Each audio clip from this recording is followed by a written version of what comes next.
Meadows says to expect executive actions to prevent airline furloughs. One industry to be hit particularly hard during the coronavirus pandemic is the travel industry, airlines, hotels, cruise lines, etc. White House Chief of Staff Mark Meadows announced Wednesday that the administration is considering an executive action that would prevent the airlines from following through with furloughs after Congress was never able to agree on stimulus legislation. American Airlines said earlier this week it would furlough or lay off around 19,000 workers beginning in October unless airlines get more stimulus relief. Delta Airlines has said it, too, will furlough employees, but they are eyeing a layoff of nearly 2,000 pilots effective October 1, said the pilots' union.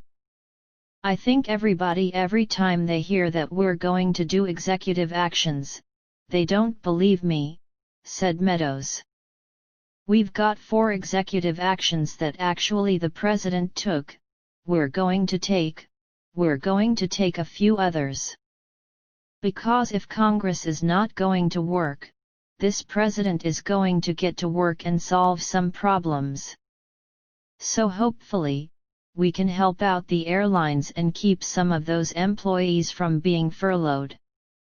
Congress has already passed 4 pieces of legislation to help struggling families, businesses, and the travel industry. In March, Congress gave $50 billion in grants and loans to the airline industry.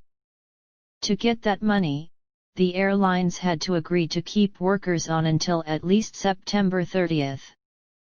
Lawmakers have been working on another stimulus package but so far have found it difficult to come to an agreement. Both the Republicans and Democrats have signed legislation, but either the other side, the White House, or both will not agree to it. Yet, as good as the CARES Act was, many of the programs they installed will be expiring soon or may already have. The extra federal unemployment benefit expired at the end of last month, while the Paycheck Protection Program for small businesses stopped taking new applications.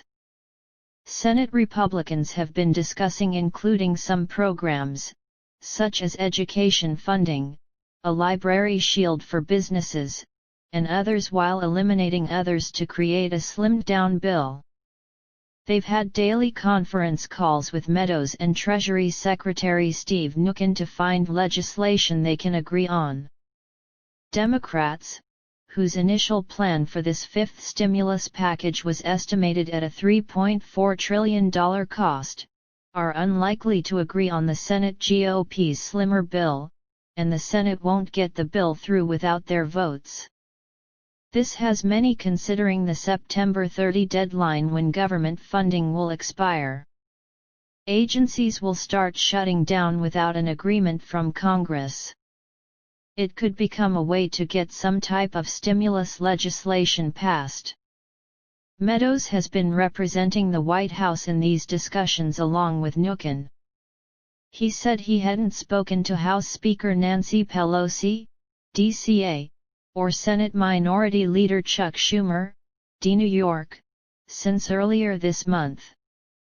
He reported that his staff reached out to Pelosi's staff on Tuesday, but Drew Hamill, Pelosi's spokesman, said there was only a text message exchange. Trump announced executive actions to tackle some of the financial issues earlier this month with no movement from Congress. These included restoring a lesser amount of unemployment benefits, a delay in collecting payroll taxes, and limiting evictions and student loan payments. This hasn't brought much relief, though. Businesses announced they would continue collecting payroll taxes, and states aren't jumping in very quickly to fund the unemployment benefit, as states are required to be responsible for 25% of it with the remainder coming from the FEMA Disaster Fund. Meadows said he's spoken with officials at American, United, and Delta. We have been in touch with the administration, and we greatly appreciate their concern for our team members and their support for the aviation industry," said Shannon Gilson, an American Airlines spokeswoman. "We will continue to work with the administration and our bipartisan supporters in Congress and hope to come to a resolution in a timely fashion." Unions have been behind extending the payroll support program.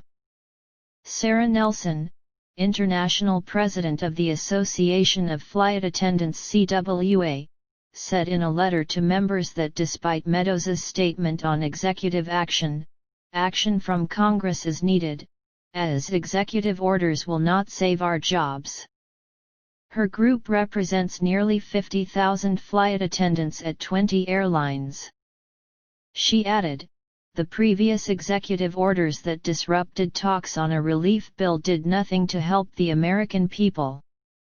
Take heart that Meadows is discussing restarting those talks because that's what we need, and that's what the real people of our country need for relief in the midst of this crisis."